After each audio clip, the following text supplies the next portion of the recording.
Hey and welcome guys. This is part 3 of our build of the Moebius Battlestar Galactica Mark 1 Viper. As you've seen if you've been following the previous videos, we've been doing a lot of the lighting with the photo edge of the inside and planning out the lighting of the engines. Now let's just go over some of the construction I've completed since our last video. As you can see, we're building up the rear section. The engine housing is now together. As you can see, part of it's primed over and addressed a lot of the issues. We put in some framework where we're going to be attaching our lighting for the engines, and we've now attached the wings on there. They have not been primed, but we have this working on getting some of the seams done, and we're going to be adding a coat of primer to that. We still have the weapons to add. I'm going to hold off on adding the laser cannons because we got to do a little detail work on that. I think we're going to try to drill a small hole to make that more realistic looking. So we're working on that part. I have on this is the housing for the engine fans, and they have been primed, and we started some of our painting, and our base coat is just going to be this Tamiya color, and this is the light gray USAF AS16. And the reason I chose this is even though it's light gray, it has that slight beigeish tint to it that we kind of see on the Viper. And so the engine fan housing has been primed and painted, and as you see, one of the fans itself has been installed. Here's the other two. They've been painted with some Model Master chrome, and then I took some Pentaline accent from Tamiya and put it inside just to kind of give it that dirtied up look. There's still a little bit more weathering to go. This is not glued into place, but we'll have these inserted in here. Of course, we have a lot of decals and weathering also to add to this. So this is going to be the base color of the ship right there. So that's one of our first parts that we've actually kind of primed over and painted. I've also, this is the cockpit. It's also been primed over and painted. The clear section is obviously still masked off, as you can see from the inside. I'm going to save to probably the very end to make sure I've completed all my painting on this. Now I have first, of course, masked off, primed over it. I've gone over with a good coat of this, and then I did just a clear satin coat to kind of protect the paint that's on there. We may do one more clear coat just for protection of the paint itself. We may dull it down, use more of a dull varnish instead of the actually this was a satin clear coat that I put on just for protection. So there is our color. It's looking good. I believe this part kind of goes back in here, something like this, something of that nature.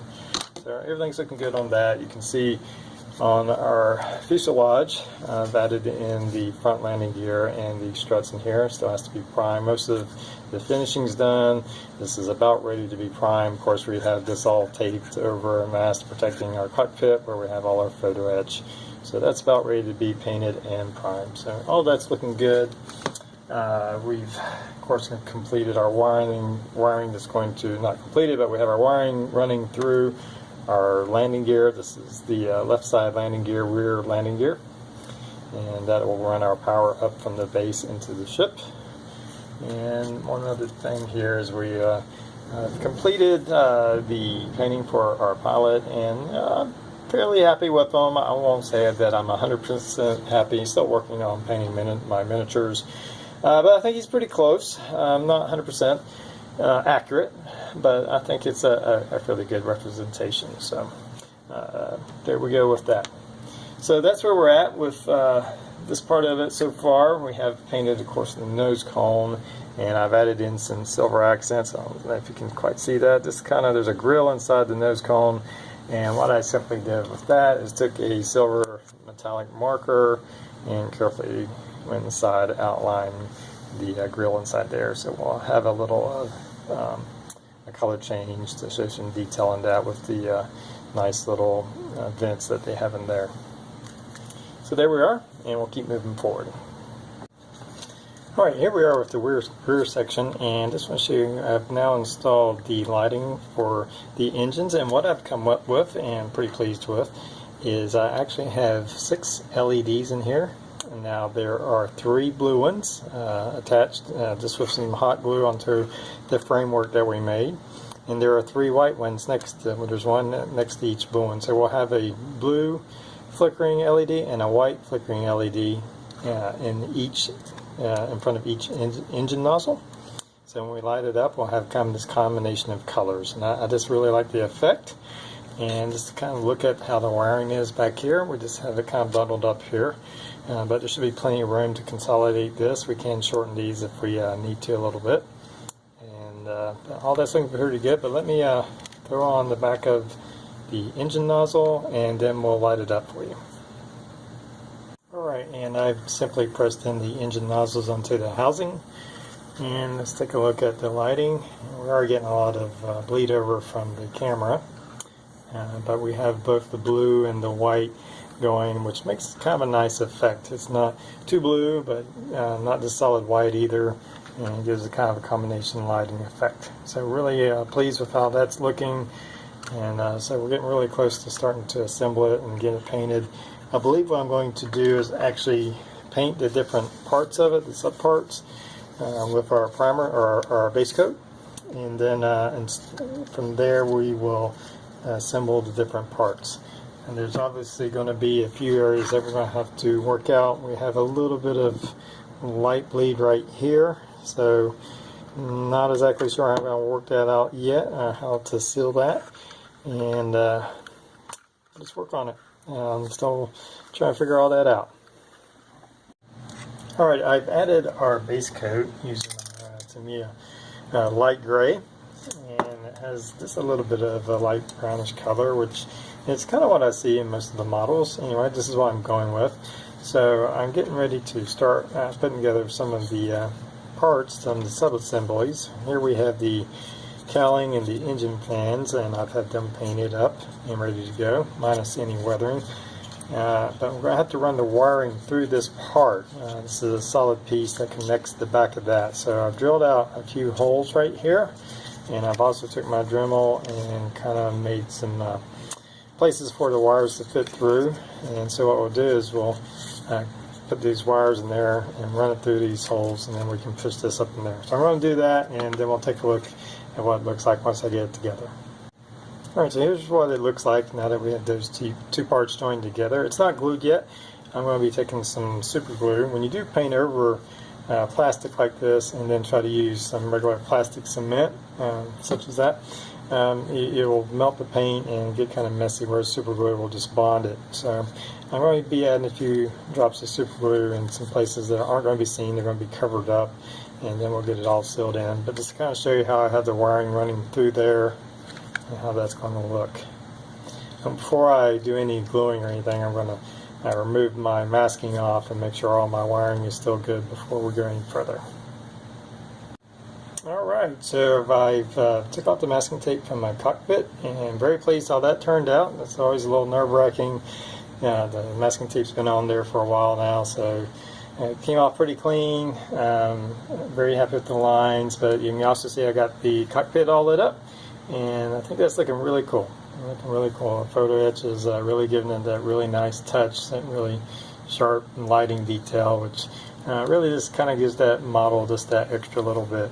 So very pleased with that. Still a long ways to go. We still have to assemble the whole thing, add decals, and of course do the weathering. And I want to be very mindful of the weathering. I don't want to overdo it.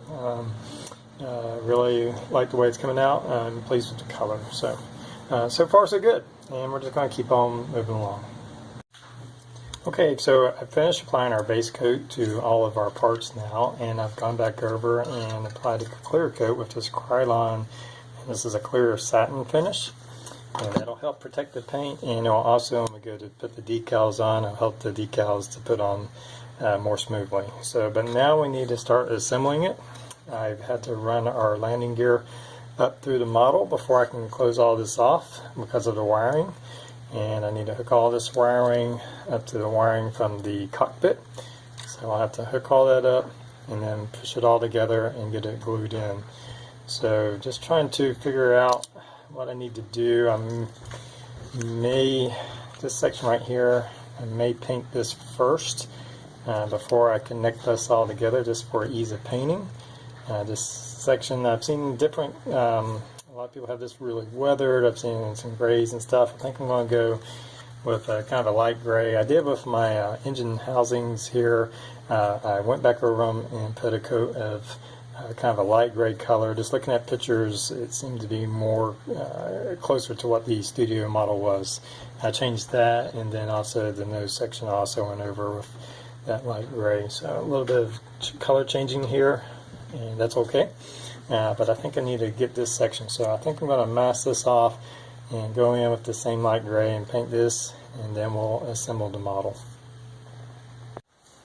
Okay, so we have the model mostly put together now. There are, of course, some parts not put on. We still have the upper wing. I've removed the canopy and the pilot, and we have some smaller parts that still need to be put on. Now, this is not glued together yet. The front of the fuselage is just pressed in. It does press in quite nicely. Now, it was a little tight because when I painted over the connecting points of it, so there's a little bit finagling to get that pressed in there, but these engine fans do press over top of that, and it does fit in there pretty nicely. And then the back of the engine nozzles, those are also pressed into position right now. And I'll probably just add a few little drops of super glue in some inconspicuous places just to seal that up.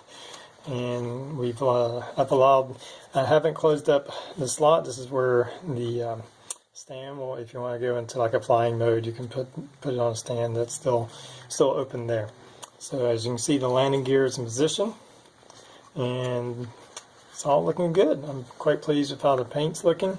And just to show you the lighting of it, and there's plenty of room in here for all the wires. I did trim them up a little bit so it wouldn't be quite as bulky, but there was plenty of room. Didn't have any real issues fitting all the wiring in there. And let me just hook this up, and of course you can see our cockpit lighting's looking very cool, and I'm really happy with how the engine lighting has turned out using the 6 LEDs instead of just 3 and moving them back. I think it's a really nice effect. In person, the camera, you're getting a lot of bleed, but in person it's a very bright white with some blue accent lights going on. So there we go. I think it's going to wrap it up for this episode 3 of this build. And obviously we're going to move into final assembly, and we have a lot of decals still to put on. And then once we get all those on, we're going to probably move into weathering. I'll probably try to wrap that all up in the next episode and get it finished in the next one. Anyway, thank you for viewing, and until next time, everybody have a good one.